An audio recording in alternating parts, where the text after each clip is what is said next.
This is The Brief from Verity for Wednesday, May 1st, 2024. I'm Melissa Topshire with today's top stories. In Germany, an army captain admits spying for Russia. At his espionage trial, a German army captain admitted to spying for Russia, driven by fears of nuclear escalation in Ukraine. He confessed to approaching Russian diplomatic entities to offer cooperation and providing them with sensitive military documents. The pro-establishment narrative views this as part of a broader Russian effort to undermine Germany, praising Berlin's counter-espionage actions.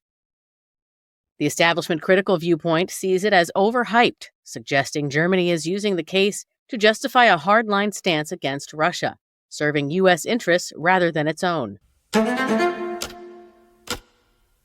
A former NSA employee is sentenced for attempting to sell Russia secrets. Jara Dalkey, a former U.S. National Security Administration employee, was sentenced to nearly 22 years for attempting to sell classified information to Russia. Dalkey, an Army veteran, communicated with an FBI agent posing as a Russian operative, offering top-secret documents for $85,000. The pro-establishment perspective suggests the FBI's successful sting operation showcases the robustness of U.S. counterintelligence efforts.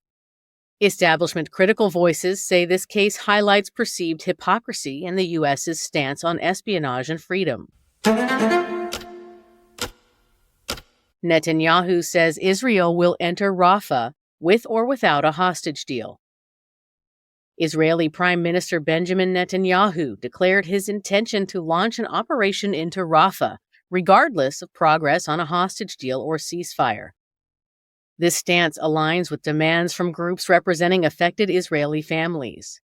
The pro-establishment view warns that an Israeli offensive in Rafah could exacerbate the humanitarian crisis in Gaza, urging a more measured approach despite U.S. support.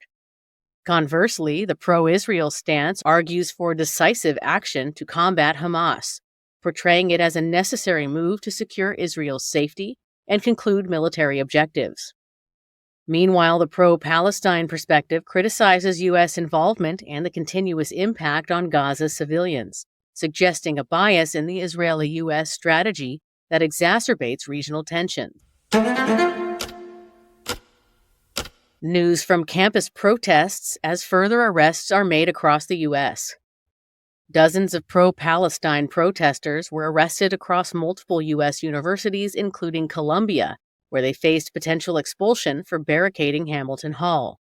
This nationwide movement has led to approximately 1,000 arrests linked to demonstrations demanding divestment from Israel due to the ongoing conflict in Gaza. The pro-establishment narrative criticizes the protesters for creating unsafe environments on campuses, asserting the necessity of administrative actions to maintain order and protect all students. Conversely, the establishment critical narrative views these protests as continuation of historic civil rights movements, emphasizing the peaceful nature of most demonstrations and the significance of their cause to the younger generation. The Philippines accuses the PRC of damaging a vessel in the South China Sea. The Philippine Coast Guard has accused the China Coast Guard of aggressive behavior in the South China Sea, including using water cannons against Philippine vessels near the Scarborough Shoal. The anti-China point of view sees these actions as part of China's broader assertive policy in the region, punishing neighboring countries toward the west. The pro-China perspective defends the actions as protective of sovereignty, accusing Manila of escalating conflicts with external backing. Ecuador is suing Mexico over asylum for a former vice president.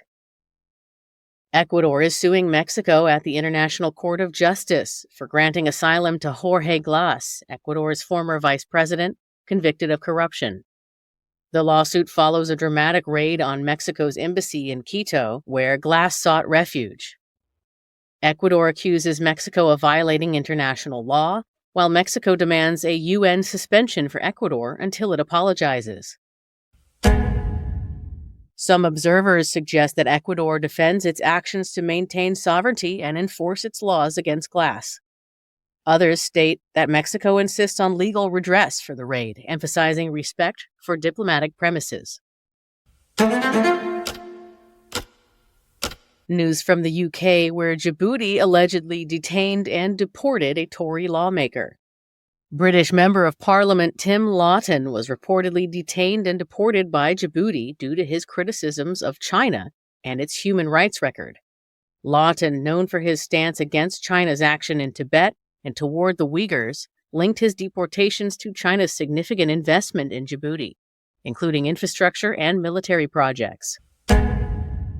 Critics of China argue Beijing's influence in Africa is an urgent geopolitical issue for the West, while proponents of China's viewpoint say African engagements are beneficial to the global community, focusing on development and regional integration.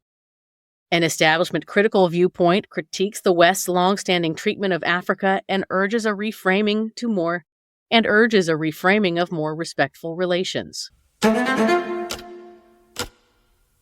Trump is fined $9,000 for violating a gag order.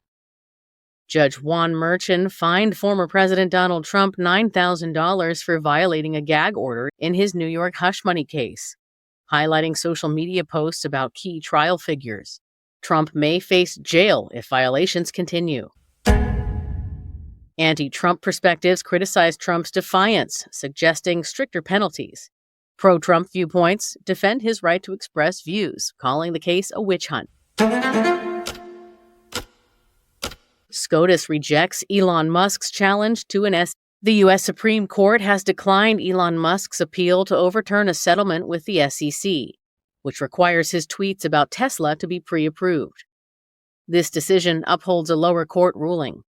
Musk had argued that the agreement, stemming from a 2018 tweet suggesting he had funding to take Tesla private, infringed on his First Amendment rights. Critics say the SEC is overreaching and stifling Musk's free speech, while supporters argue that enforcement is necessary to prevent misleading market communication. The U.S. government is testing ground beef for bird flu. The USDA is initiating tests on ground beef for H5N1 bird flu in states where the virus has appeared in dairy cows, including assessing the safety of cooked beef at various temperatures.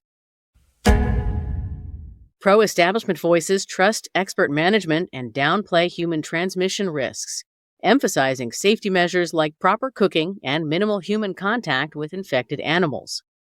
Establishment-critical viewpoints call for more proactive health measures for farm workers, suggesting underreported human cases and urging government vigilance in workers' self-reporting of symptoms. And that was the brief for Wednesday, May 1st, 2024. For more on this and other stories, visit our website, Verity.news. I'm Melissa Topshire. Join me next time on The Brief.